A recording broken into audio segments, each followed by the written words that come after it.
Mr. President, I welcome the choice of your theme, Unity in Diversity for the Advancement of Peace, Sustainable Development, and Human Dignity for Everyone, Everywhere, which resonates with the core principles of the 2030 Agenda and aligns closely with the core values and mission of the United Nations. Excellencies, the world is at a challenging moment and in a most precarious international security dispensation. The promise of the United Nations Charter to save succeeding generations from the scourge of war has been profoundly shaken.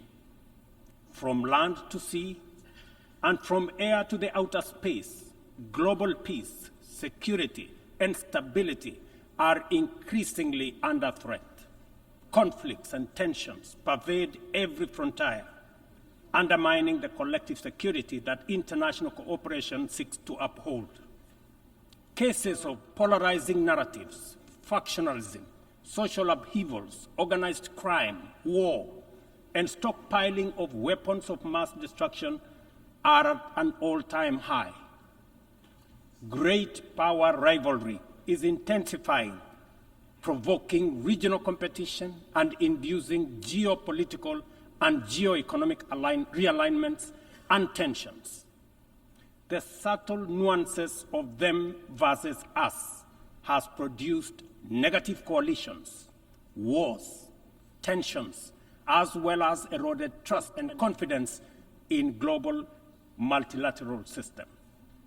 From Gaza to Darfur, Ukraine, Yemen, Eastern DRC, the Sudan, the Sahel, and the criminality in Haiti, conflict is inflicting a trail of destruction of life and livelihoods in historic proportions.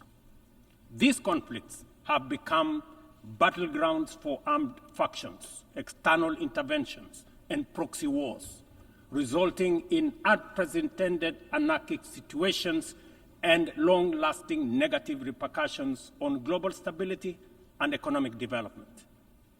The world cannot realize durable peace, security, and shared prosperity when emphasis is being put on what divides rather than what brings us together. We must therefore promote approaches that support positive competition for all. The perilous security landscape is further complicated by emerging threats stemming from human advancement. Cybersecurity threats and sophisticated cyber attacks on critical infrastructure pose significant risks to national security and global stability. Furthermore, the proliferation of advanced technologies such as artificial intelligence in the military domain and autonomous weapons systems has introduced new challenges for arms control and international regulation. Regrettably, the world's most powerful states have increasingly chosen unilateralism and militarization over dialogue and diplomacy. As a consequence, the capacity of our multilateral institutions to maintain and enforce peace, even in national crises with significant regional impacts, is severely undermined. Even worse, a resurgence of nuclear arms race, buoyed by the intensifying geopolitical rivalries and tensions, has made the possibility of a catastrophic nuclear warfare a real possibility. Our vision of a world free from nuclear weapons and other weapons of mass destruction is dying incrementally. We must not sit back and leave the future of upcoming generations to fate. We must intentionally rise to the occasion to meet the challenges of our time by reaffirming the core values of the UN Charter. We need to muster the political will and collectively reinforce our diplomatic efforts to confront the security threats through comprehensive, multi-pronged, and context-specific approaches. Excellencies, Kenya's commitment to international peace and security is unwavering. We continue investing in efforts that promote stability and harmony both within our region and beyond. We are committed to continuing to mediate, facilitate, and support peace initiatives and processes in our region, contributing to regional peace operations and the UN peacekeeping missions. The existing international security architecture, represented by the UN Security Council, continues to hamper efforts to maintain international peace and security. The Council is, by all intents and purposes, dysfunctional, undemocratic, non-inclusive, unaccountable, autocratic, and at best, opaque. An institution that excludes 54 African countries with 1.4 billion people, while allowing one nation to veto decisions of the remaining 193 member states in the 21st century, is simply unacceptable. We must urgently seek to make the Security Council representative, inclusive, transparent, democratic, effective, and accountable. In Africa, we are not advocating for reform and collective action solely at the UN. In fact, we are also in the process of comprehensively reforming the Africa Union to become a fit-for-purpose institution that can effectively represent African nations globally and deliver prosperity. Excellencies, peace and development are inseparable pillars. One cannot flourish without the other. Yet, the 2024 Sustainable Development Goals report paints a bleak picture. Only 17% of targets are on track. Nearly half show minimal or moderate progress, and over 1/3 have stalled or regressed. The COVID-19 pandemic, escalating conflicts, geopolitical tensions, and climate change have severely impacted progress towards the SDGs and the Paris Agreement goals. Inadequate and unsustainable means of implementation, particularly in financing, technical support, and capacity building, continue to obstruct our efforts to realize the 2030 agenda. Biased methodologies employed by credit rating agencies further disadvantage African countries, making it more difficult to access affordable financing from international capital markets. Additionally, unilateral economic, financial, and trade measures not only impede the full achievement of economic and social development, but also undermine the principles of international cooperation, mutual respect, and sovereignty. Let us pause and reflect on the true significance of this predicament. Many countries in the global south are forced to choose between buying medicine and hospital equipment or paying their debt obligations, and between buying textbooks for school-going children or paying their debt obligations. They are forced to choose between hiring teachers and making sure that there is equipment in schools or paying their debt. I can go on and on. This is not an abstract illustration detached from daily reality, but the normal experience of millions of ordinary people. One must wonder what goes on in the minds of those who prioritize economic returns over people. Ladies and gentlemen, what really happened to humanity? Addressing these deep-rooted challenges requires transformative changes to build a more equitable and resilient global framework. We have outlined many of these solutions in the Pact of the Future, demonstrating our clear understanding of what needs to be done. However, we have yet to master the political will necessary to turn these commitments into action. It is a fundamental principle of development that no nation can achieve lasting prosperity if its neighbors remain impoverished. Our economies are interconnected, and the well-being of one directly impacts the other. We must ensure that developing countries have the necessary foundations to claim their rightful place in the 21st century global economy. This is not just a moral and fair imperative. It is a strategic necessity to address systemic challenges such as migration, labor market disparities, climate change, and global security. Strengthening these foundations requires reforming the international financial architecture, facilitating debt relief, concessional long-term at-scale financing, grants, and de-risking lending instruments is essential to increasing investment to develop vital infrastructure and expand critical sectors. Consider Africa's immense untapped potential in clean energy resources. Harnessing this potential is critical not only for the continent's economic growth and social resilience, but also for global priorities like accelerating the energy transition, combating climate change, and diversifying supply chains. Energy-hungry industries such as data centers, mineral processing, and manufacturing are seeking clean and affordable sources which Africa can provide in abundance. Yet, out of the 500 gigawatts of renewable energy added to the global mix in 2023, Africa accounted for less than 3 gigawatts.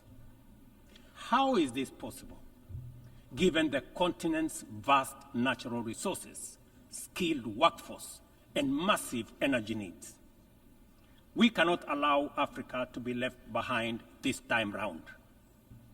Affordable financing is essential, but so are transformative policies and inclusive fair trade practices, market access, inclusive international tax cooperation, technology transfer, and capacity building. This is why, at COP28, we launched the Africa Green Industrialization Initiative, aimed at unlocking investments for the continent's immense opportunities. This Pan-African initiative promotes large-scale, high-impact, and bankable green industrial and infrastructure projects. Next month, in Nairobi, we will host an investment forum for the Accelerated Partnership for Renewables in Energy to attract investments for the untapped potential in solar, wind, geothermal, and hydropower. Globally, we also need to improve the tools we already have. The SDG Stimulus Fund, initiated by the Secretary General in 2023, requires our joint support to succeed, including from multilateral development banks. Similarly, replenishing the International Development Association, IDA, is essential to provide concessional loans to the world's poorest nations. Earlier this year, I hosted the IDA 21 Replenishment Summit in Nairobi, where African leadership reaffirmed the critical importance of IDA for developing countries and called for an ambitious replenishment of US dollars 120 billion. Our collective efforts must include trust and accountability to ensure that we fulfill our promises and our commitments. Additionally, we launched the Africa Club, the Alliance of African Multilateral Financial Institutions, to strengthen and support Africa's position in the global financial architecture. This body will serve as a powerful negotiator on behalf of the continent, coordinate with global financial institutions, and leverage African countries' balance sheets to increase investment and create jobs in Africa. We believe that African institutions, such as the Afri-Exim Bank, Trade and Development Bank, the Africa Finance Corporation, among others, understand the continent even better. As part of the reform of the international financial architecture, we must not only reform the multilateral institutions, but also support and stop bias against these African institutions. Through our participation in the Africa Union Transition Mission in Somalia, we have stood side by side with our sisterly neighbor, Somalia, in their fight against Al-Shabaab. We are proud that Somalia will soon take up a seat as a non-permanent member of the Security Council, underscoring the tremendous progress achieved in consolidating peace and stability in that country. The UN must, however, continue to support Somalia in forging an agreement on the post-2024 security support. Kenya welcomes the adoption of the Security Council Resolution 2719, establishing a framework for financing Africa Union peace support operations through UN-assessed contributions, thereby enhancing our collective peacekeeping efforts. A well-funded AU peace operation are not only an African priority, but a global good, considering the complexity and interconnected nature of emerging threats to international peace and security. Earlier this year, under the request of the leadership of South Sudan, I launched the All-Inclusive Tumaini Initiative, bringing together the warring parties and the political leadership of South Sudan to address the root causes of the protracted conflict in that country. I commend the leadership of South Sudan and all the participating parties for their commitment to the peace process. I also thank all regional and international partners for their unwavering support, both political and financial, to the South Sudan Tumaini Initiative. Ladies and gentlemen, at the last General Assembly, I announced Kenya's readiness to lead a multinational security support mission to Haiti at the Haitian government's request. Following the Security Council's authorization under Resolution 2699, Kenya has deployed 382 specially trained police officers to Haiti. Just a few days ago, I had the opportunity to visit Haiti, witness the work of our officers in the field, and observe remarkable progress on the ground. Our support for the Haitian National Police has significantly advanced the pacification of cities and towns, protected critical infrastructure, and relieved many communities previously held captive by criminal gangs. I also commend Haiti's political leadership for forging an agreement and a promising roadmap towards free, fair, and democratic elections. We are deeply grateful for the financial and logistical support from the United States, Canada, and other member states that are shouldering this heavy burden. This has been critical to the MSS's deployment thus far. However, Kenya and other Caribbean and African countries are ready to deploy, but are hindered by insufficient equipment, logistics, and funding. I appeal to all member states to stand in solidarity with the people of Haiti by providing necessary support, either directly to MSS contributing countries or through the UN Trust Fund. I must emphasize, however, that Kenya will deploy the additional contingent towards attaining the target of all the 2,500 police officers by January next year. The progress so far in Haiti demonstrates that what was once deemed mission impossible is indeed a present and undeniable possibility. Mr. President, we must candidly acknowledge that international cooperation in its current form has clear limitations. It is constrained by entrenched systems and structures that prevent effective action and meaningful progress. Since the last General Assembly, the global situation has deteriorated across multiple fronts. Conflicts have deepened, economic disparities have widened, and the climate crisis has intensified. To address these challenges, we must rethink and reform global collaboration mechanisms, making them much more responsive, adaptable, and impactful. Climate change remains one of the greatest challenges of our time. Biodiversity loss and pollution have created environmental crises that upend lives, reverse progress in poverty reduction, and strain ecosystems to their breaking point. Extreme weather conditions continue to hinder the development aspirations of many countries, especially in Africa, where severe climate-related hazards are becoming more frequent and more intense. In 2022, over 110 million people in Africa were directly affected by climate-related disasters, resulting in more than $8.5 billion in economic damages. According to the Emergency Event Database, there were approximately 5,000 fatalities, though the toll is likely to be higher due to underreporting. We are at a crossroads, and the path to correcting the climate course is clear. COP29, to be held this November in Baku, Azerbaijan, presents a critical milestone in ensuring that the solutions we implement are rooted in fairness and opportunity for everybody.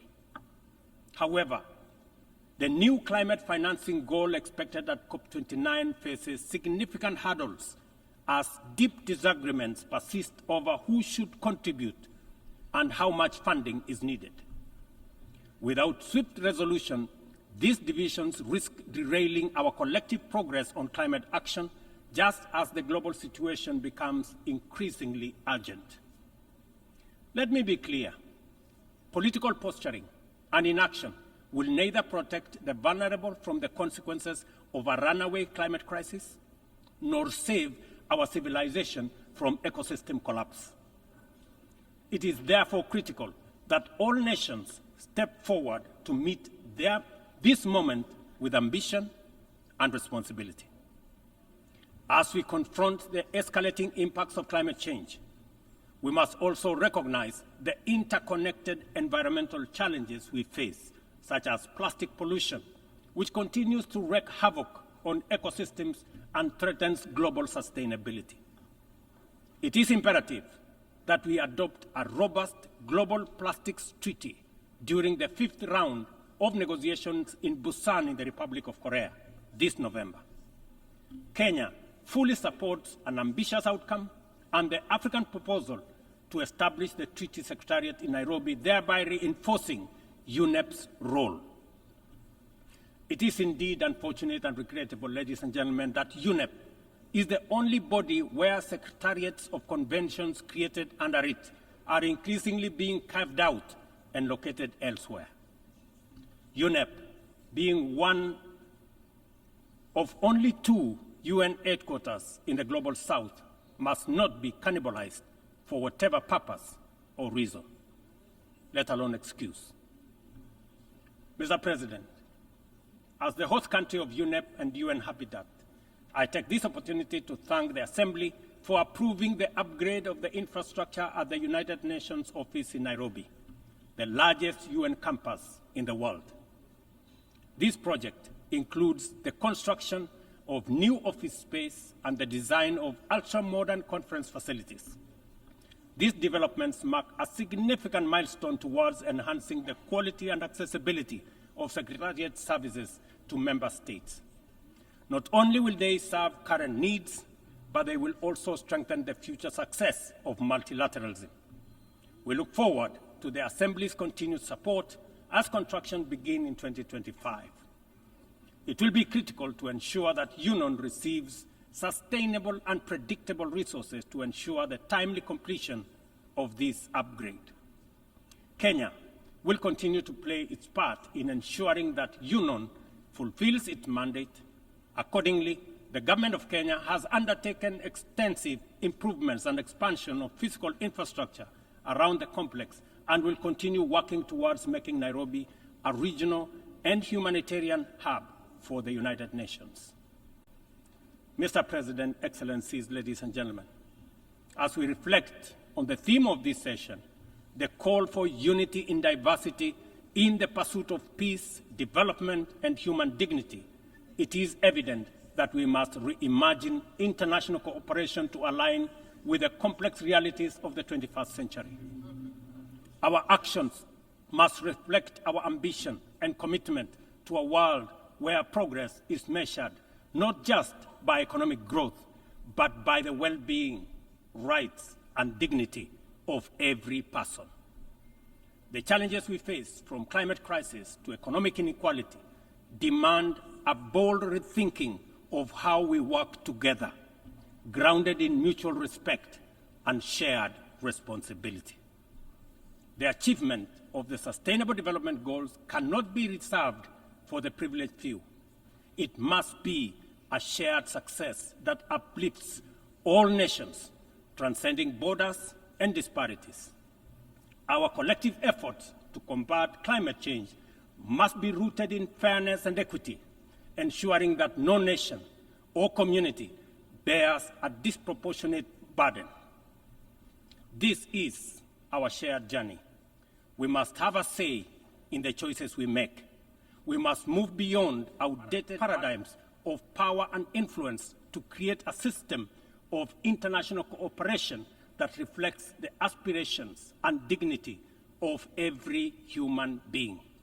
We must embrace a new vision of global solidarity, one that upholds the principles of equity and inclusivity.